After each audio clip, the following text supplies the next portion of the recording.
আমরা যেহেতু গ্রামে থাকি আমাদের তেমন ঘোরার একটা জায়গা নেই। এই যেমন ধরেন শিশু পার্ক বা রেস্টুরেন্ট এই জিনিসগুলা খুব কমই আছে, হাতে গোনা ২-১ টা। আমার এরিয়ায় রেস্টুরেন্ট আছে মাত্র ১ টা। আর নতুন এইটা হইছে। এটা আমার বাড়ির একদমই পাশে, খুব একটা সময় লাগে না। তো বিকালবেলা আজকে আমরা চলে আইলাম এই রেস্টুরেন্টে। রেস্টুরেন্টটার নাম হচ্ছে রিভার ক্যাফে অ্যান্ড কর্নার। তো নামের সাথে আসলে ওরা অনেকটাই মিল রাখছে। যদিও রিভার নাই কিন্তু নিচে ঘের আছে। আর বাঁশ দিয়ে বানানি হইছে এই রেস্টুরেন্টটা। বেশ সুন্দর দেখতে।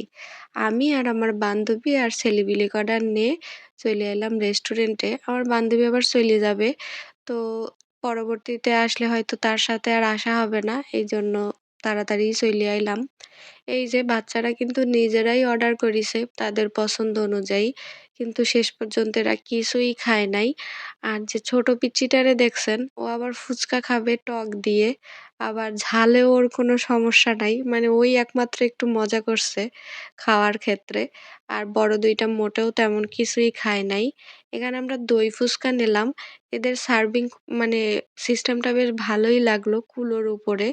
এরপরে একটা কন্তে ঠাডা এসে পড়ল, মেজাজটাই গেল খারাপ হইয়ে। ভাবলাম আর থাকবো না, হাঁটেন চইলে যাই। তো আমি আর আমার বান্ধবী মিলে এবার চইলে যাচ্ছিলাম। আর বান্ধবীর সাথে তো গল্প শেষই হচ্ছিল না। রাস্তা শেষ হয়ে যায় কিন্তু গল্পের কোনো শেষ হয় না। তো যাই হোক পরের দিন এই জায়গায় দেখি দাদি পাটি বুনতে আমারেও শিখিয়ে দিচ্ছিল। এইভাবে বানাবা, এইভাবে তুলবা। আসলে আগেরকার মানুষের অনেক গুণ ছিল। আর আমরা এখন কি একটু খাই-দাই, চাকরি-বাদা করি, রান্না-বান্না করি তাতেই কত কষ্ট। আর দাদি-নানিরা নিজেরা কত কাজ করতো। আমরা মনে করি একটা বাজারেতে পাটি কিনে আনবো তাতেই আর কি বা হইল, কয়টা টাকাই বা যাবে। কিন্তু এই যে নিজের হাতে পাটি বোনার কি আনন্দ! আমারে বলতলো যে, "তুমি একটা বার কইরে দেখো, দেখবা কত আনন্দ লাগে।"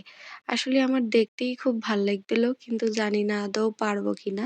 চেষ্টা করিলাম পরে গিয়ে। তা খুব একটা ভালো হয়নি। মানে অনেক প্র্যাকটিসের দরকার আরকি। আর আমি তো এটা খুব স্লো কইরে দিছি আপনাদের বোঝার সুবিধার্থে। কিন্তু দাদি এত ফাস্ট বুনতুলো মনে হচ্ছিল যেন এটা কোনো ব্যাপারই না। তো যাই হোক দাদি আবার বলছিল, "এটা লম্বায় বুনিছি, এটা আবার আড়েও বোনা যাবে।